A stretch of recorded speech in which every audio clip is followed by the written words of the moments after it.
Bonjour et bienvenue à toi dans cette nouvelle vidéo. Ça fait un petit moment que j'ai pas fait de petite vidéo. Ouais, ça fait une semaine. Ouh là là. Aujourd'hui, je voulais te parler d'un thème qui me tient à cœur parce que je le vis tous les jours en tant qu'étudiante et auto-entrepreneur. Je suis persuadée que toi aussi, tu dois le vivre, tu vas le vivre ou tu l'as peut-être déjà vécu. N'hésite pas à me le mettre en commentaire si jamais tu te sens visé. Mais c'est sur la question de c'est quoi être professionnel. C'est vrai que quand on est étudiant, on nous prend généralement pas vraiment au sérieux et on nous explique qu'on doit se comporter d'une certaine manière pour avoir finalement de la crédibilité. On nous impose un cadre, notamment quand on rédige des lettres, quand on fait des lettres de motivation, on écrit des mails à des professeurs, à des professionnels. On demande de suivre un cadre, c'est-à-dire avoir bien sûr les formules de politesse, commencer par chère madame, cher monsieur, cher maître, etc. Bref, pour avoir finalement un bon ressenti sur nous et surtout être professionnel. Mais voilà, c'est vrai que moi je suis étudiante. Et à la fois, ça fait 1 an que je suis maintenant dans le monde professionnel puisque je suis auto-entrepreneur, que j'ai mon entreprise Le Droit en 5 minutes et que j'ai la chance de pouvoir maintenant avoir des échanges très réguliers avec d'autres professionnels. Et c'est vrai que je tombe de haut.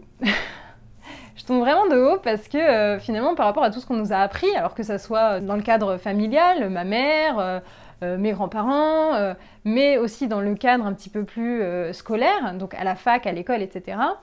On nous pose un cadre comme quoi, voilà, il faut être respectueux, il faut répondre aux gens, il faut être attentif, il faut bien répondre aux gens, il faut mettre les formules de politesse, bref, on nous baratine avec beaucoup de choses qui sont très importantes. Et finalement, quand on se retrouve dans le milieu professionnel, c'est là que c'est la douche froide. Du coup, moi, je me rends compte qu'en tant que professionnelle, je suis hyper exigeante. Je suis hyper exigeante vis-à-vis des autres professionnels. C'est vrai que, on nous a appris à être respectueux.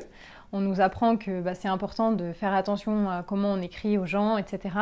Et c'est vrai que moi, je l'ai assimilé, ça fait partie de mon quotidien. Quand j'écris un mail, j'essaye de toujours mettre des formules de politesse, de prendre le temps de toujours cher madame, cher monsieur. Alors bien évidemment, quand j'écris des mails professionnels avec des gens avec qui j'ai un petit peu plus d'intimité, c'est-à-dire des gens à qui j'écris au moins 1 fois par mois, etc., je me permets d'être un petit peu plus flex finalement dans ma façon d'écrire.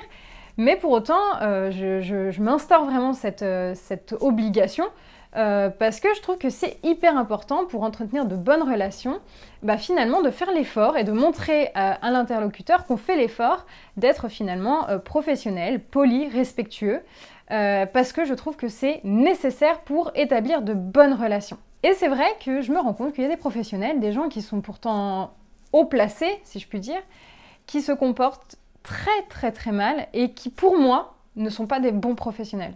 Ne peuvent pas être de bons professionnels parce que finalement ils ne savent pas s'exprimer de façon polie, courtoise et donc avec respect aux autres personnes qui leur écrivent. Notamment aux personnes qui sont du coup plus petites qu'elles.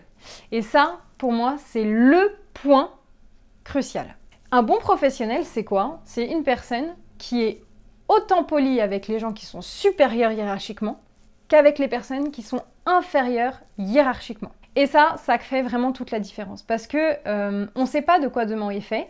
On ne sait pas si la personne actuellement elle est inférieure hiérarchiquement et que plus tard ça sera notre supérieur hiérarchique et que on lui a mal parlé avant et maintenant qu'elle est supérieure, on va bien lui parler parce que on va vouloir bien se faire voir et puis on va vouloir lécher les bottes. Et ça franchement je trouve que c'est vraiment le pire profil de professionnel. Je sais pas si c'est ce que t'en penses, mais c'est vrai que je trouve qu'il y a beaucoup de gens qui ont le statut de professionnel parce que ils vivent, ils sont dans leur vie pro, et pourtant qui se comportent comme des gamins, qui se comportent comme des personnes qui n'ont pas finalement, qui n'ont pas la qualité en tant que telle humaine de professionnel, qui ne savent pas considérer les personnes comme il se doit.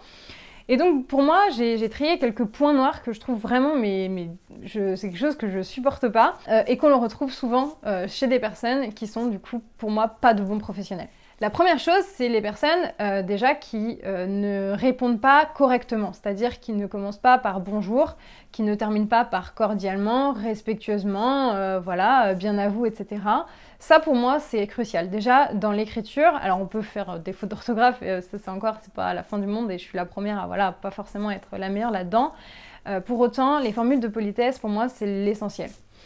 pour entamer des bonnes relations humaines, au-delà de la vie professionnelle, même vous écrivez à n'importe qui, pour un prestataire ou je ne sais quoi, c'est juste des relations humaines entre deux personnes, on considère la personne à qui on écrit, donc le bonjour, le cordialement, c'est la base, et encore cordialement, ça dépend, dans certains cas, on ne l'utilise pas comme ça, on n'écrit pas à son professeur, ou on n'écrit pas à une personne en signant cordialement, c'est un peu sec, donc faut faire attention. La deuxième chose, c'est les personnes qui ne vous répondent pas. Ne pas répondre et faire l'autruche. Ça, c'est la pire des choses. Pour moi, c'est rédhibitoire. Une personne qui fait l'autruche, qui ne répond pas, pour moi, c'est vraiment un signe, je te respecte pas. Ou au-delà de ça, c'est vraiment, je m'en fous de toi. Et en fait, c'est pas compliqué de répondre. De dire juste non, je ne suis pas intéressée, ou non, je ne suis pas d'accord, ou voilà. C'est pas compliqué. Même en tant qu'étudiant, quand on envoie des demandes de stage et qu'on ne reçoit pas de réponse, pour moi c'est un manque de professionnalisme de dingue, parce que ça coûte rien de mettre un mail automatique, voilà, genre on vous prend pas parce qu'on n'a pas la place ou je ne sais quoi, mais un mail automatique pour répondre. La réponse pour moi c'est vraiment hyper important, et tous les professionnels à qui j'ai pu voilà, écrire, ceux qui m'ont jamais répondu pour certaines choses, pour moi c'est vraiment... j'ai pas envie de bosser avec eux en fait. J'ai pas envie parce que je me dis que leur image, elle me convient pas, donc elle convient certainement pas à d'autres personnes. Et à raison, ne pas répondre, pour moi, c'est vraiment un manque de respect total. Et je trouve que ça vraiment, c'est rédhibitoire dans la vie pro. Et le troisième point, j'en ai parlé un petit peu tout à l'heure, c'est les personnes qui vous respectent pas directement. C'est-à-dire que c'est des personnes qui vont vous répondre, mais qui vont vous répondre avec beaucoup de dédain, avec beaucoup de snobisme, parce que vous êtes plus petit finalement hiérarchiquement qu'eux. Je l'ai vécu notamment avec ma chaîne YouTube quand j'ai commencé les collaborations. J'avais envoyé des demandes de collab et tout pour faire gagner des choses pour vous, hein, mes abonnés. Et c'est vrai qu'au départ, j'avais pas beaucoup de notoriété, hein, c'est normal, on commence tous par là.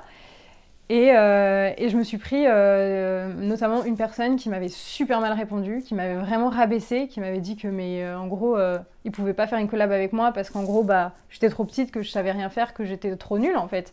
Et je trouve que ça c'est un manque de professionnalisme de dingue, parce qu'en fait cette même personne est revenue au mois de septembre pour me demander de collaborer avec elle parce que oui, j'avais pris des abonnés. Et je l'avais même, j'étais allée au-delà de ce que lui avait. Et du coup, ça c'est un manque de professionnalisme, c'est la pire des choses.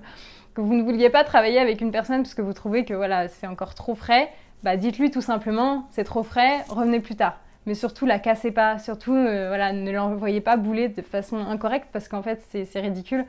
Et maintenant, du coup, je m'applique la même chose parce que je suis contactée par que ce soit des associations ou autres. Je fais attention, voilà, si jamais je collabore pas, parce que généralement c'est surtout un manque de temps, mais généralement j'essaie de collaborer avec toutes les personnes qui me le demandent, mis à part quand ça correspond vraiment à rien, mais bon, ça m'est encore jamais arrivé. Mais jamais je me permettrais de finalement rabaisser la personne, me dire ça va pas, je vais pas me mettre avec toi, on se mélange pas parce qu'il n'y a pas un bon nombre d'abonnés ou il n'y a pas suffisamment de clients ou je ne sais quoi.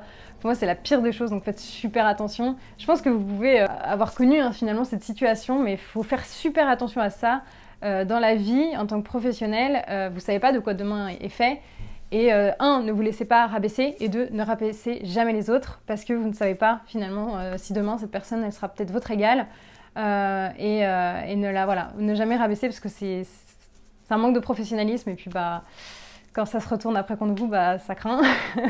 Donc je vous le conseille pas. Donc je sais pas si tu as déjà vécu cette situation-là, mais en tout cas il faut faire attention entre ce qu'on vous apprend, ce qu'on nous apprend, hein, bien évidemment, le respect, la formule de politesse, etc.